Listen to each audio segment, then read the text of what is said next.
Hey everyone, welcome and thanks for joining us. This is episode 29 of the Shaman Wood podcast. This is Out of the Gloom.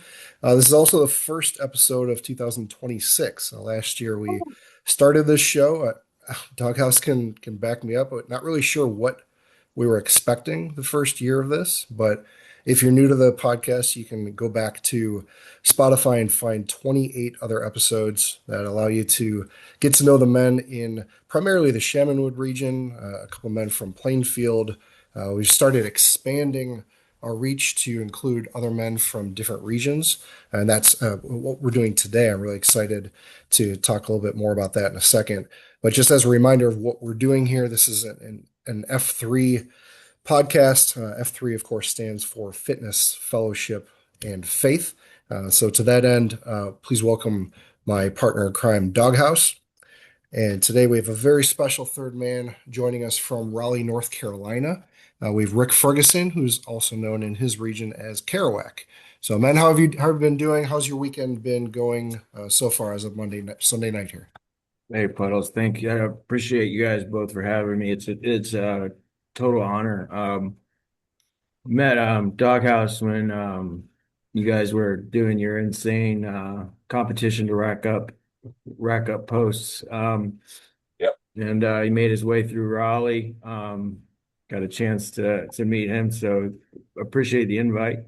Mhm. Um, had a good weekend, interesting weekend. Found a there's a woman I made a post on Nextdoor looking for some weekend work, and there's a woman who is in a crazy situation. She's in the middle of a chemo treatment. She's an elderly lady. Her landlord committed suicide. She found herself without a place. She's got 10 storage units, and she was trying to combine them, reduce them by about half, because you can imagine what that costs. But she will not throw. The term, I can use the term hoarder. I mean, she Mhm. she will not throw a thing away. So um, the expectation was, without throwing anything away, turn these four units into two, and somehow, man, I worked some miracles and made it happen. So she was very happy. Her Good for you. deadline was tonight at midnight, and she was there just like vacuuming out the empty one. So we did it, but it was cool. It was fulfilling work. She was very relieved. She was emotional, through the whole thing. She's got a lot going on, so it was cool to be able to help her out. And the before and after pictures are awesome. It's That's a total cool. mess, and then it was everything stacked nicely and neat like Tetris. So, Good. yeah, Good and for you. winding down on a Sunday, pretty slow Sunday here. And ready for another week. Good. What about you, Doghouse? What'd you do this weekend? Yeah, it certainly wasn't quite as productive as Kerouac. That's awesome getting out some third F, helping out the community. Uh, pretty quiet weekend for myself. Got some stuff done around the house, working on getting a new shower. Was happy to finally get down to Motown yesterday in Morris. That's one of I shouldn't say one of, that is our newest sale. Great turnout there yesterday with 22, I believe. So shout out to the guys out in Morris, Snail Mail Toolbox, Frankenstein bringing out his little army. Mhm. Um, so that was awesome to finally get out there after they've been open for a couple months. Yeah, I was there as well. It's great to see such a big number. It is the only day that AO is open, so the men in the community have to wait all week just to work out, and that's Yeah. inspiring to see more and more men coming out, more local men coming out. What Um, location is that? it's in Morris, which is just Oh, oh, it's west southwest of Chicago in the Shamanwood region. They're I think 4 months in as an AO, okay. and the AO is called Motown. So it's right by the YMCA, West Side Park. And we get guys continually answering that call and saying this sounds like something that I've been looking for. In a couple Mhm. of cases, their wives have been saying, this is something you need to do. Like you really need Mhm. to look into this. Wives can be the best EHers Mhm. sometimes, and that's Absolutely. certainly how some of that Morris crowd has grown.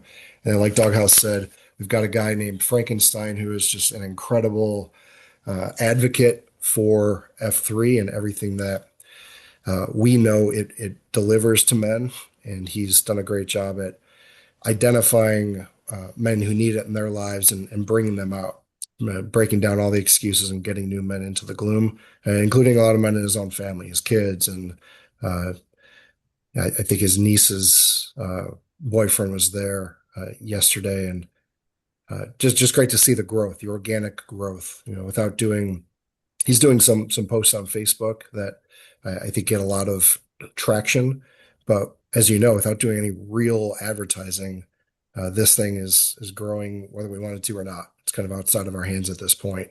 That it's got its own life, and that's fulfilling to see that kind of growth without us really needing to do much. I was there, as I said yesterday, just getting back into a routine. We had the flu going around my house at Christmas, so we just finally celebrated Christmas with my wife's family yesterday. So got to take my daughter over to her house and do what finally felt like a traditional Christmas. Sitting around family, having a big meal, opening presents. It finally started to feel like Christmas, and here we are in the first week of January. But yeah, that's what we've been up to now. Tomorrow, as you said, back to work. Back to Yep. Christmas break is over. Back to work tomorrow. Back to school on Tuesday, and back to the gloom as soon as possible. All right, so let's get started with a little bit of a kickoff, as we always do. Doghouse takes us through the F3 core principles, the mission, and the credo. Take us away. All right, thank you. So 1, we're open to all men.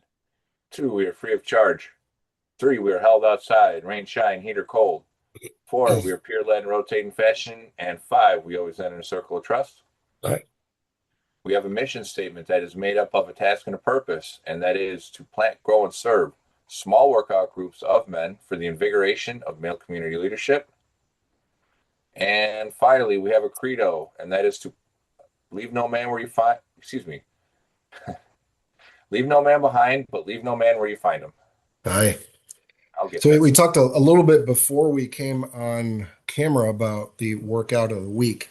We like to look back on the last week, 2 weeks, try to find one workout or one event that stood out in the top of our mind. Um, Doghouse, I don't know if you have anything to talk about, or Kerouac does. I was actually going to talk about Doghouse's post on Friday at Three Rivers. Kerouac, we have what we call Fun Friday. It's more of a, I wouldn't say lighthearted, but definitely more energetic. There's usually a nice big crowd. It's our Friday morning 5:15 workout in Shanahan. Um, there tends to be a lot more chatter, a lot more of a competitive spirit. There's good energy to it. It has become what at times defines the Shamanwood region. So I want to call that out as something that Doghouse cued, made it very fun, very competitive. It goes quickly when you have something that you're all working towards as a team. I really enjoyed the mix of coupon work, uh, body weight work, and a little bit of cardio, running back and forth on a team Dora. So Doghouse, great job on that cue. Really enjoyed it, and really enjoyed your COT as well. Whether you want to get into it or not, I think it's the kind of transparency that men need to hear. When things are going well for you, and you want to share those things. I think it's inspiring to other men. So good job on the Q and the COT. Yeah, thanks. I'll go ahead and step in on it then for maybe a little bit of a broader audience. I think it's important. I think as men, it's a topic we don't always talk about, and that's mental health and therapy.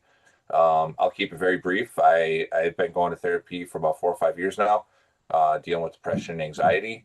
Got mixed results. I've been through 4 or 5 therapists, never really found a good fit, but this Thursday finally had a very important breakthrough, very important realization. Um, I think for me, what I've always been looking for ever since my childhood is kind of for somebody else to tell me it's going to be okay. Mm, And I think Thursday, my therapist really helped me get to the point that I'm comfortable telling myself everything's going to be okay. Um, mm, and the takeaway I would like other men to have from this is that therapy shouldn't be a taboo type of subject.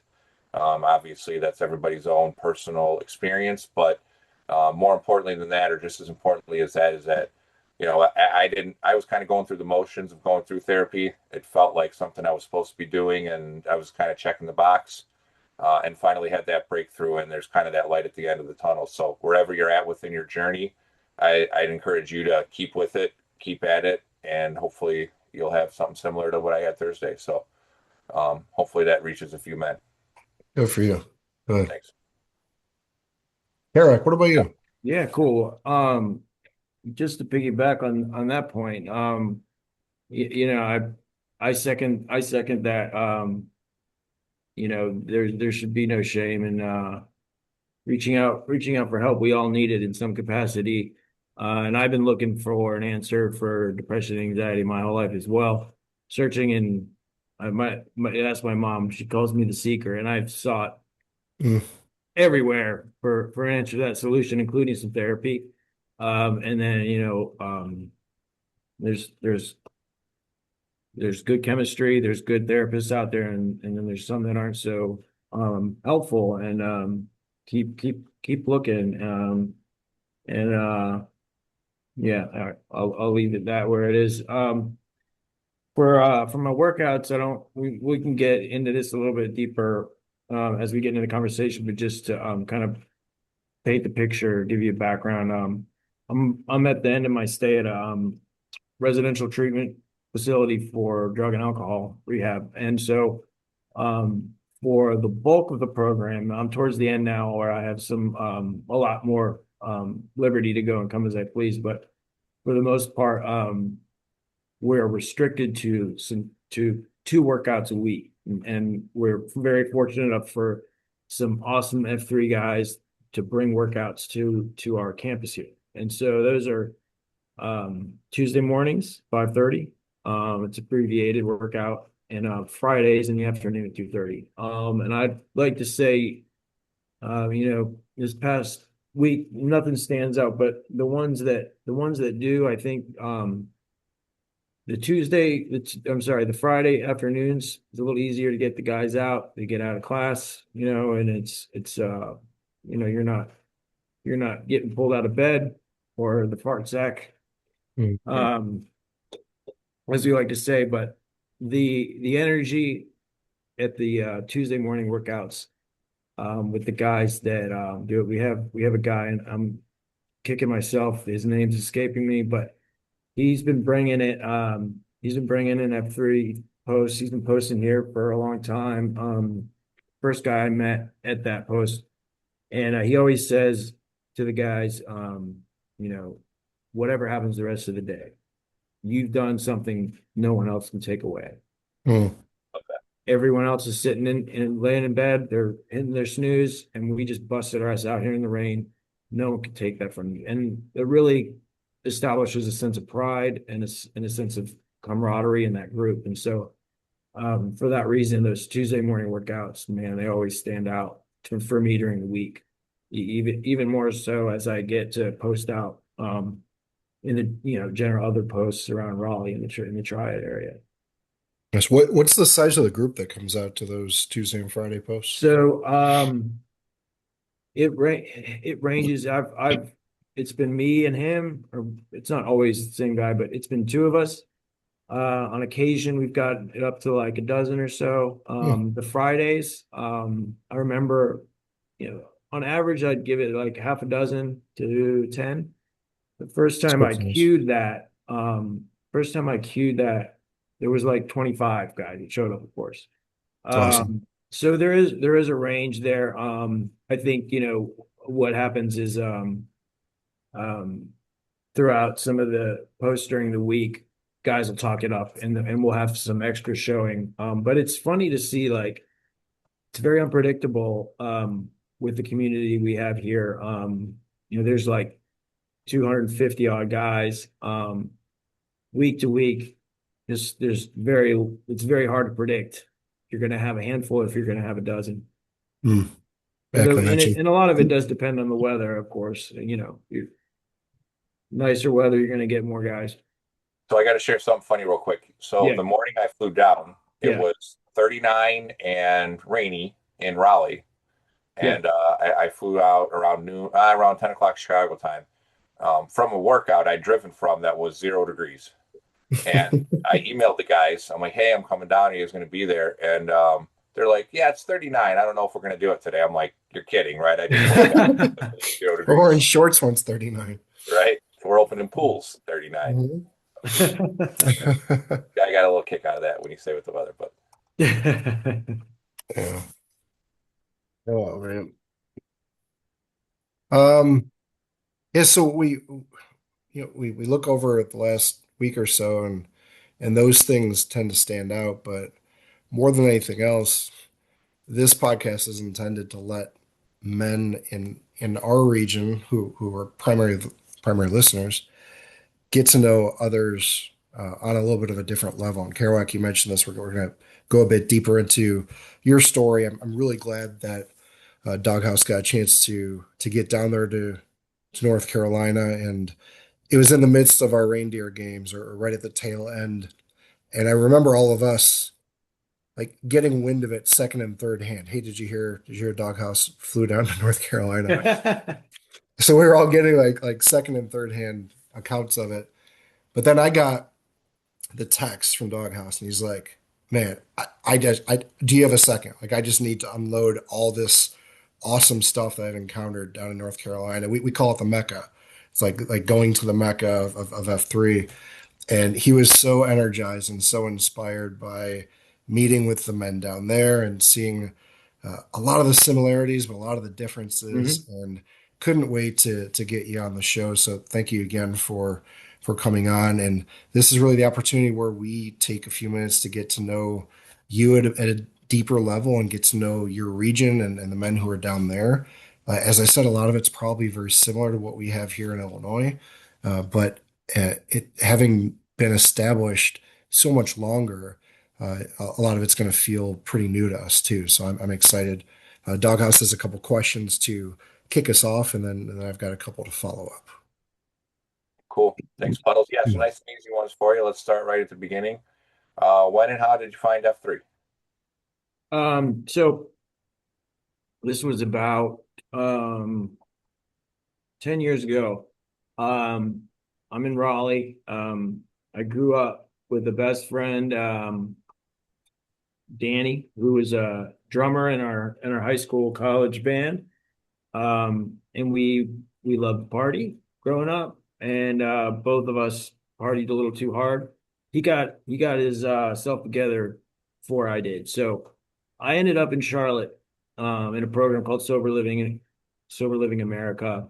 While he was living there, already established as a partner at his own law firm at this point in his life. And as always, was there behind me, supporting me in whatever capacity.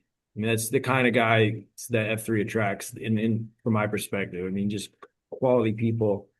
And Danny is no exception. He was there for me. He's always been there for me. But his one request was that I go to an F3 workout. I had not done anything physical since high school. I did play sports growing up until about junior year of high school. But smoked cigarettes at that point, out of shape, and 5:30 in the morning was unheard of. But I mean, I'm gonna do it for Danny. So he took me to the first workout, and and I think I was pretty close to throwing up through most of it, but you know, it opened my eyes to something, to a lot, to so much. I mean, the camaraderie, seeing my buddy who I grew up with, who used to struggle with alcoholism too, uh, queuing, leading a bunch of guys, and he growing up, he wasn't in his sports, he wasn't a physical guy, and he was just burning everybody in the queue. It really gave me a sense of a hope, and kind of an idea that um, this extracurricular, because um, in my experience, when you're trying to get clean and sober, it seems like by design that's all you're supposed to focus on. But Mm. F3 kind of opened the door to a new area to build and grow on that wasn't just, sobriety, sobriety, sobriety. It was how can you grow in these other areas of life? Drop all the other BS and you know, how can you be a better man, husband, brother, son? How can you support one another? And really I learned a lot just by watching him and like the guys that showed up. I know the second workout I anonymously had a whole new set of workout clothes from Mm. Oh, someone in the group. Um, Very welcoming. No one ever wanted credit. They just wanted to see me succeed. And so that first workout, I'll never forget. And when I don't want to get up and work out, I remember that, and I remember, I owe it to him to continue to show up and help the next guy. Mm. awesome. That's yeah, I mean that's an awesome use of F3. We hear it used and applied in multiple ways to multiple different people, but that's definitely one of the most profound I've personally heard. I'd say that's the winner for the podcast so far, Puddles. Mhm. Yeah, I think as you said, there are ways to use it to leverage F3 as a tool, as um, the word that kept coming in my mind was a distraction, but in a good way. Yeah, Like your that's a whole life great doesn't way have to to do be it. about sobriety. You can also focus on this and challenging you maybe in a way that a lot of men going through that are not challenged to say you can be more than your sobriety. More than You have an that's a opportunity. great way to put it. That's a great way to put it. And I think you know, I underestimated going into it the the true like physical chemical benefit at that stage of where you are in your recovery, where your head is at in recovery, of how you feel, getting those endorphins kicking again, how you feel after a workout can make you forget about how you feel the rest of the week. I mean, it really makes a stark difference. And then you got the group of guys you're doing it with, which is a whole nother aspect to the success story. It's just like you said, like knowing that the hardest thing you're going to have to do that day, possibly, you've already gotten through, Hmm. or at least in some sense, that thing that you did that was difficult, nobody can take away from you.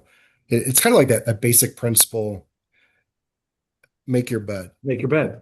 Like do Yep. the simple thing, the one thing, the thing you can control every day and put that behind you and go in the right direction. Whereas, like I know personally, if I don't get a workout in, if I don't get a run in, um, and either I wanted to or I just couldn't, like I've got an injury or I've got some scheduling conflict, it does emotionally and mentally impact me. And my wife will notice it. She'll say, like, you need to go for a run. Like Mhm. you're not yourself. Like you're obviously very frustrated. Things that are bothering you that don't typically bother you. And she's saying it for me, but also for her, for my daughter. Like you need to get out of here and go do something for yourself because you're a different person when you do. And unfortunately, I don't think that's the intention that we're supposed to rely on F3 like a crutch, but Right. sometimes it is. Sometimes I need a workout. It doesn't have to be an F3 workout. I need to Mhm. go run. I need to go do something healthy for myself. Those endorphins do change the way Mhm. you think through the day. And then yeah, Yep. I think Yep. every walk of Design life, that. every experience is like that for sure. Yeah. Awesome. So, Kerouac, and one thing we kind of track in our region, at least through our through Slack and through our websites, is our post count. I don't think that's quite as prevalent down there, but do you happen to know what your post count today is so far?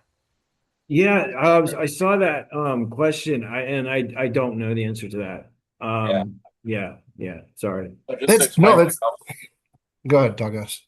yeah, that's a great microcosm of some of the differences between the regions. So just to give you a background on that, here we use a tool called Slack Blast Mhm. within Slack. If you're familiar Okay. with the Slack app. And basically, every time we have a post, we tag all of the packs that were in that post, and that gets uploaded to or it gets ingested by a database, an Azure process that's done through, I think Tackle might have set that up, or he might be running it now at the Nation. But anyway, long story short, we track our posts, and then from that database, we're able to pull and say, we use it for milestones for one. So when guys are getting close to significant posts, on the hundreds, 100, 200, 300, 400, or 43, obviously being a significant post number within F3. I Um, love that. yeah, we track those. So one thing I kind of gathered from some of the, being one of the kind of your mecca, as we say, right, where it kind of all came from, not as closely tracked, right or wrong, just an observation I had from being down there. So Interesting. yeah, so that's a question we ask here on the pod. Yeah. So yeah. And I actually love it in the opposite direction. As soon as I hear that, and just the way that, you honestly just say, I don't know, it made me realize like there's a completely, there's an alternate universe in which post counts don't matter. Nobody cares. And we've heard that from the guys who have been doing this much longer. The guys who've been here, 5 years, came like from the Naperville region that set up the Plainfield region that set up us. There is this mental, emotional side that's like it really doesn't matter how many posts I've done. It's a Like very we make a interesting. big deal about it. Like it's like 100 posts, awesome. 200 posts, awesome. We have flags, and I think you guys in the founding regions really don't plant flags as often.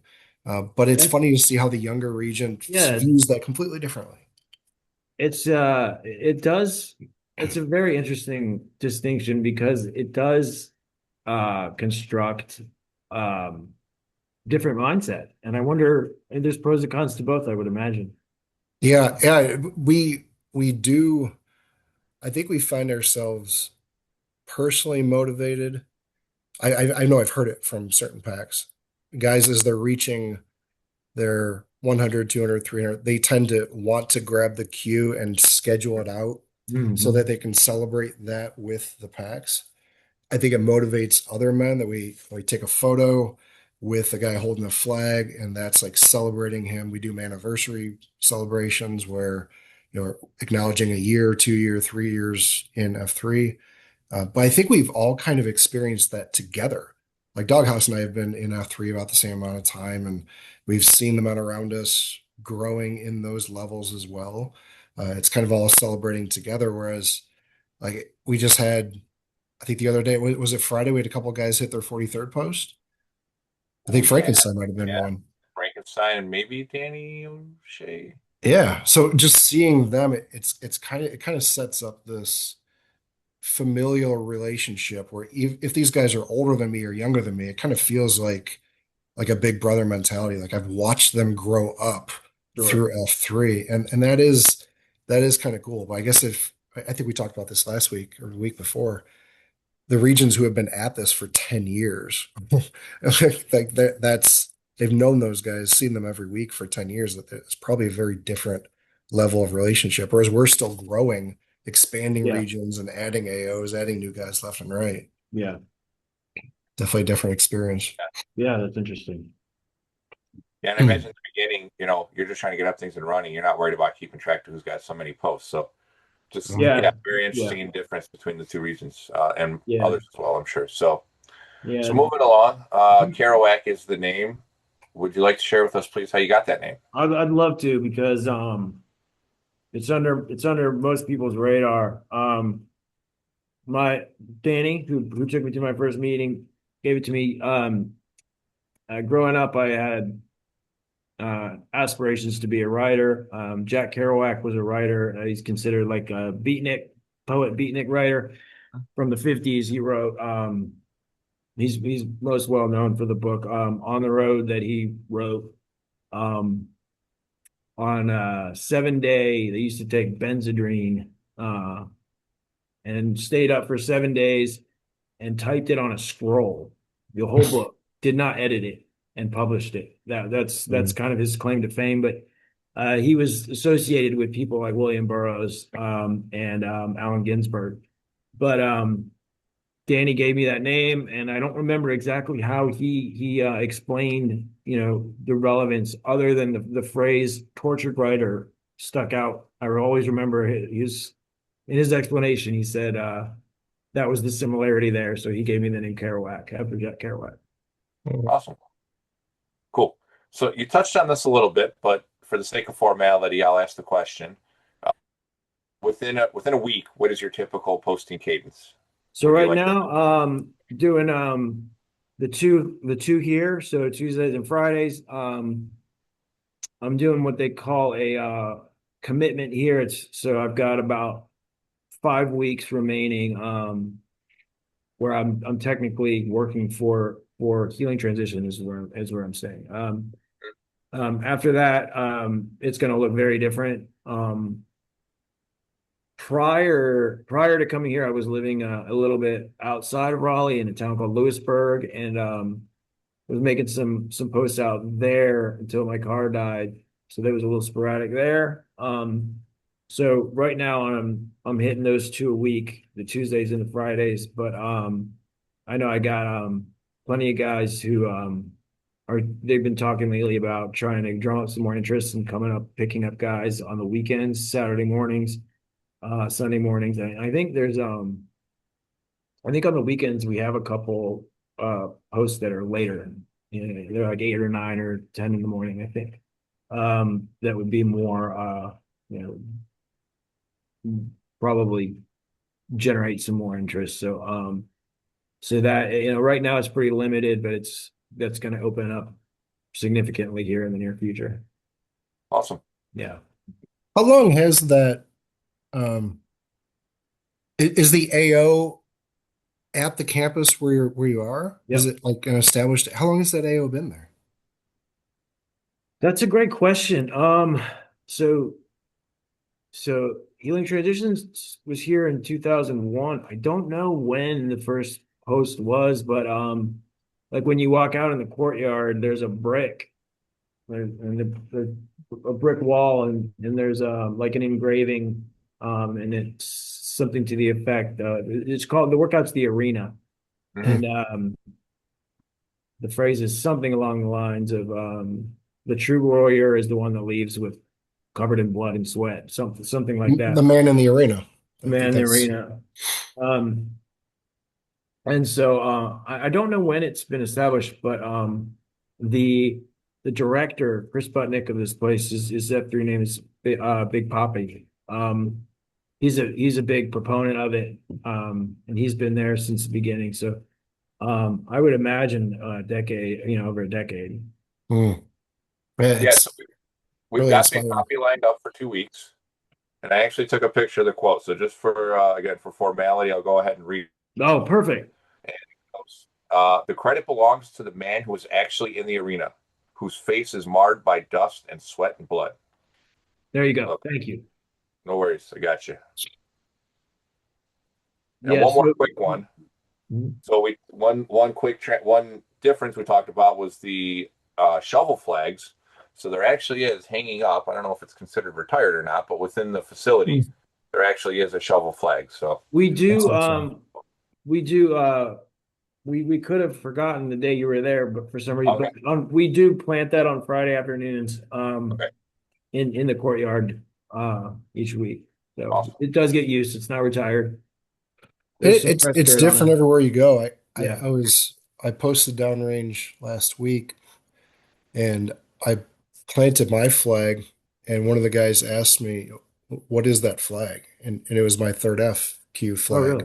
Like each one of the first F, second F, third F Qs each get their own flag, but they didn't have that in their region. Mhm. So it was an opportunity to talk about the differences and talk about Yeah. what third F, they're a younger region as well.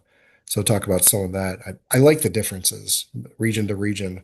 Really doesn't, in my mind, it make us that much different from each other. Just Mhm. um, nuance. I think nuances.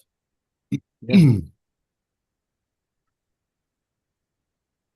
So you touched on a little bit of your background. I wanted to give you the opportunity to go a bit deeper and either line up your story there or your story with F3.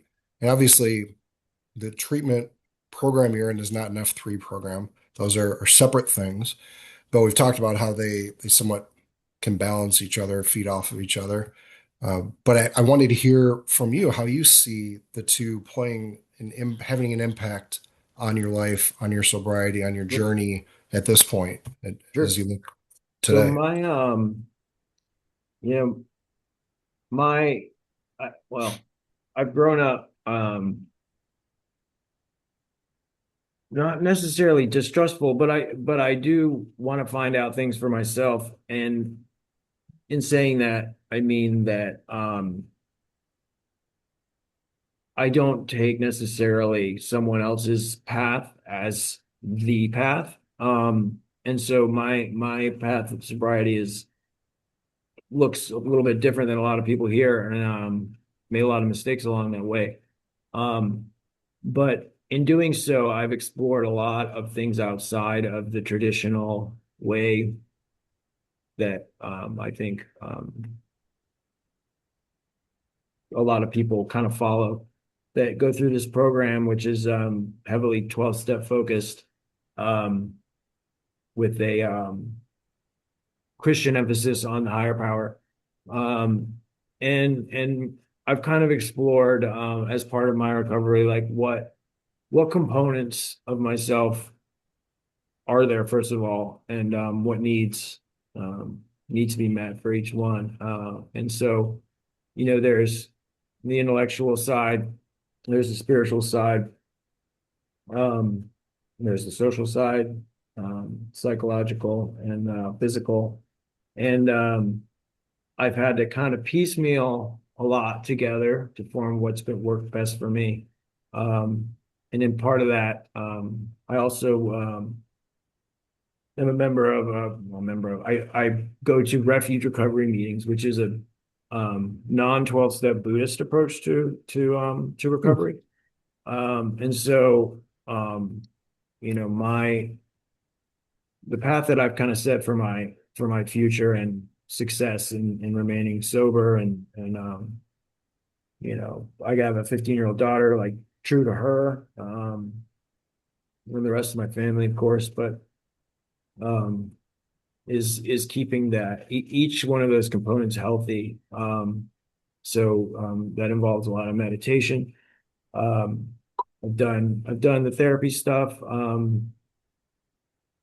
with some successes and some losses, but making some headway there.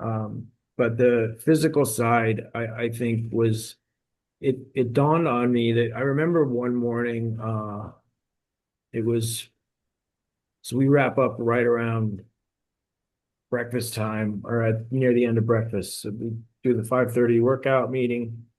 Breakfast is over at 7. I remember sitting, it had rained, I was soaking wet, but I had fought my way through that workout. And I remember saying out loud at the table, like, it just dawned on me, this is why people work out.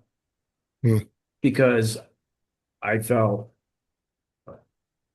uh, I mean, for not just the workout, but for hours after, the lasting effects, my anxiety wasn't as bad. My problems weren't as big. I wasn't so, I didn't have the blinders on, focusing just on myself. Had a bigger perspective on things. Um, and that opens up possibilities to the day, which open up possibilities to your life. And so, ever since that day, I've maintained, even if it's not F3, like some regularity of running or the gym or something, because um, without it's more effective than any medication I've taken for mental health or mood or anything.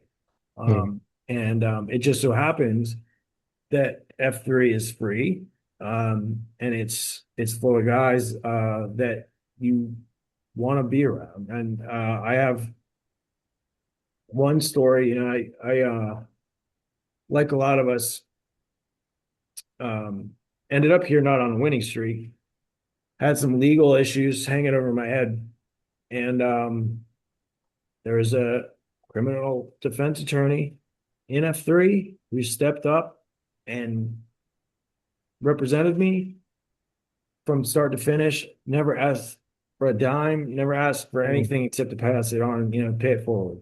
And like that's the kind of man you meet in F3.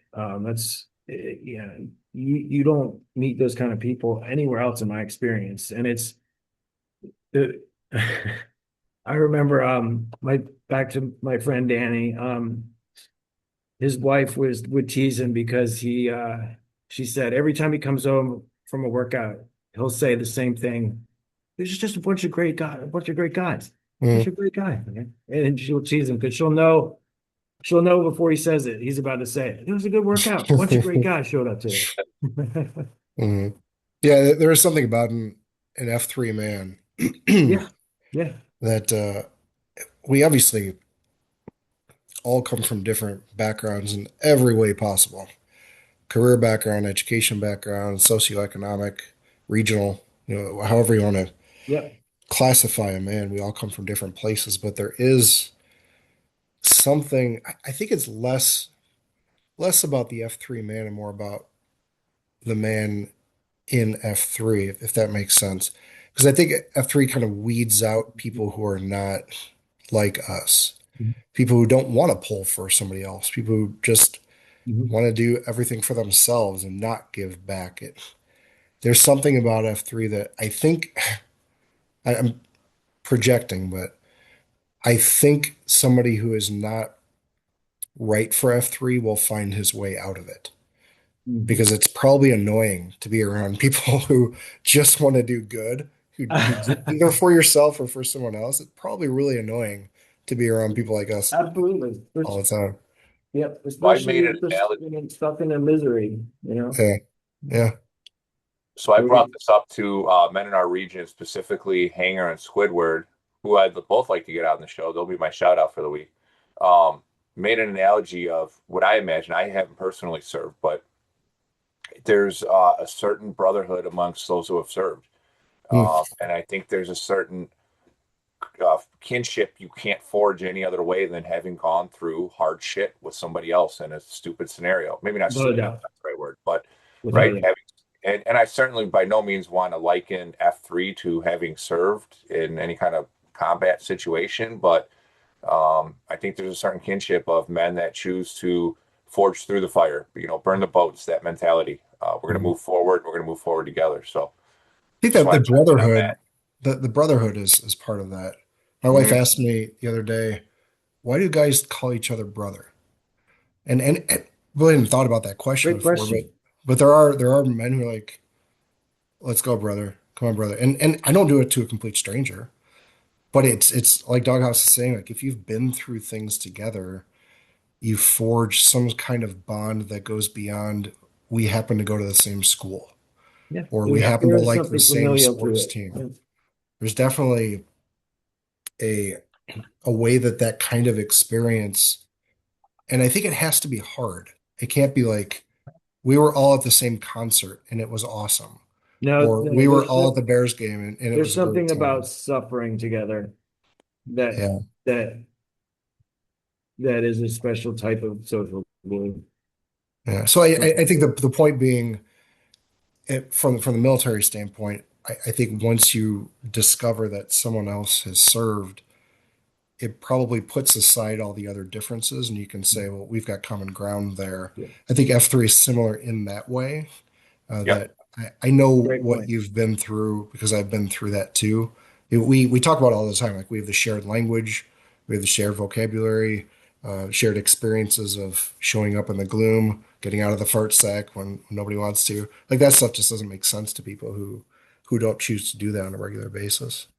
Yeah, I think No. it lowers the bar, or it Mhm. lowers those points of resistance to getting to really know what a man's truly about. So Yeah. Yeah, and it's funny you said that. I was at the Museum of Science and Industry here in Chicago a couple weeks ago with my daughter and my wife. And a guy came up to me because I was wearing, I think, an F3 hat. mhm. And we struck up a conversation. He's the only other adult that I had a conversation with that entire day. But Hmm. we only had it because we had that shared bond of F3. Like we wouldn't have, he's a local guy as well. But we would have never talked had we not had that shared experience. And there are thousands of people that I could have had a conversation with. But sure enough, when I'm wearing a hat, when I'm wearing a shirt, like that's like an invitation. Please come up and introduce yourself to me. And I can't tell you how many times like I'll be walking in the grocery store and I'll be wearing a Bears sweatshirt and somebody will just give me the nod or they'll say, let's go Bears, something like that. But that's the end of it. Mhm. Mhm. Whereas like if I'm wearing an F3 hat or shirt, someone will be like, oh, hey, where do you work out? Like, do you know this guy? I used to work out with this guy. Or I've heard of that, or my dad does that. I can't tell you how many examples of that. It definitely lowers the guard to a new Mhm. conversation. We've got a couple minutes left. We tend to wrap this section around the the biggest impact that you can see or that others have seen in you through F3. And if there's anything you haven't touched on already, I'll give you a few minutes to try to put all this together in a way that, were it not for F3, maybe I would be different in these ways, or because of F3, I see myself growing in ways that I wouldn't otherwise. Do you have Yeah, a sense sure. for how to put a pin on that? I think two big key areas for me. Um, one is the obvious, is the physicality of it. And I've touched on how important that's become to me. Without F3, I belonged to a gym for a couple of years and I stopped going because I realized very, very quickly that no matter what my intentions were going in, I would never push myself to the degree that other men will push me. Um, it doesn't matter what frame of mind I'm in going in, or if I've had, you know, two pre-workout drinks, it's just not the same. Um, Love that. it's a motivating factor that pushes me to my limit, pushes me to limits I'm uncomfortable with that I would not reach by myself. And then I think the second more subtle piece is I am a very independent thinker. I do love my alone time, and I can be somewhat introverted. Um, F3 has taught me, and I think at a very critical point in my life when I was convinced, even in the rooms of AA or whatever, that I was different. That I was always focusing on the differences rather than the similarities. And what F3 really did was solidify a sense of belonging to a tribe and the importance of Mm, that tribe. The importance of belonging, the importance of having those people where I'm not measuring myself against or qualifying myself um, uh, uh, to be distinguished from. It's a desire to be a part of it. It's the exact opposite. mm, And it's really it planted that seed in me at a time when I needed it, but it's also nurtured it throughout the years. And without that, I think I'd be I'd be in a much more precarious situation without that drive to have a drive. mm. Good, good to hear.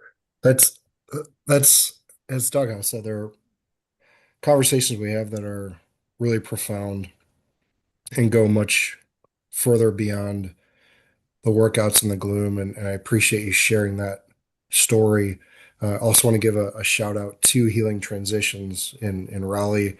Obviously, that's a big part of your story as well. And I think as this podcast grows, as the audience grows, we we try to call free attention to anybody who can help, whether it's a PAX with a local business or someone who can support men in need or communities in need, and certainly Healing Transitions is doing that. So, shout out to them and to the work that you're doing. Congratulations on where you are in that program, and I know you're looking at the light at the end of the tunnel. I wish you the best of luck as we um, hope to hear from you moving forward. That you're on the other Absolutely. side and continuing to use Absolutely. F3 as the tool that it can be. So, thank you, Yeah, thank you for one day that. I'll make it out up there and I'll learn what it's like to work out in 0 degree weather. That'll be your reward for coming up here. Yeah, Wear your layers, yeah. brother, but definitely hit us up, please. Uh, I'll make sure it's staying away. There you go. All right, Doug, I also want you to take us away with a few third F info only stuff, and I'll wrap us with a short COT. Yep, gladly, and thank you. So this Saturday, January 10th, we have a poker tournament at the F3 Clubhouse, aka Plankton's shop. There's a post in second F for that, so check that out. The following Saturday, the 17th at 8 a.m., we have a third F opportunity with the Wreaths Across America cleanup. So a few months ago, some of us helped put the wreaths up. Time now to help clean them up, just as important. So let's get out and make sure we're helping out with that as well. That should be in third F. Another third F opportunity coming up for us will be on January 31st. That'll be at the Shorewood Troy Library. There is a sign up sheet in third F. Puddles, did we get the link posted for the sign up? Yep. That's in there as Yeah, well. you can Okay. choose your own slot, book your appointment, so you don't have to show up and wait. Awesome. Thank you for that. So make sure you sign up for your slot. There are limited slots, but there should be plenty enough for us. But let's make sure we get registered. And finally, we have Winter Warrior, our winter convergence, as well as the Frosty 5 Mile. And those will all be happening on Saturday, February 7th, coming up in a couple of weeks. Thank you. All right, so COT, there's a lot of principles in Stoic philosophy that center on the idea of control. There are certain things within your control and certain things that simply fall without your control. And the tension that most of us experience throughout our lives is trying to reconcile the things that we can impact and the things that we just have to accept and oftentimes let go of. So the quote that I carry with me at times is, when I'm really struggling with the things that I'm letting control me, it comes down to that which you cannot control ends up controlling you. So I want to let everyone focus on that for the next week or so. If there's something that you feel like is outside of your control, don't let that control you. Whether it's a difficult Bears loss like we just saw, very frustrated, trying not to let that put me in a mood that ruins the house for my family and ruins the night for me. And I gave this lesson to my daughter, who's 5, tonight. She was very sad that the Bears lost. And I said, listen, every game, there's one team that wins and one team that loses. And no matter what happens, they both have to put that game behind them the next day. It's over. So I said, it's okay to be upset. It's okay to be frustrated, to be disappointed. But we have to move forward. We have to put that behind us. And tomorrow we have to let go of it. So don't let that which you cannot control end up controlling you in any case. So with that in mind, we'll wrap up with our Namorama as we always do. I am Bill Skoronsky, 47, Puddles. Puddles. John Christ, 41, Doghouse. Doghouse. Richard Ferguson, Kerouac, 44. Kerouac. Correct. All right. Thank you very much, man. Thanks for joining us. Thanks for everyone having me, guys. tuning in. Happy New Year. We hope to do this throughout the rest of this year. And for those of you who are local, we will see you in the gloom. Goodbye, everyone.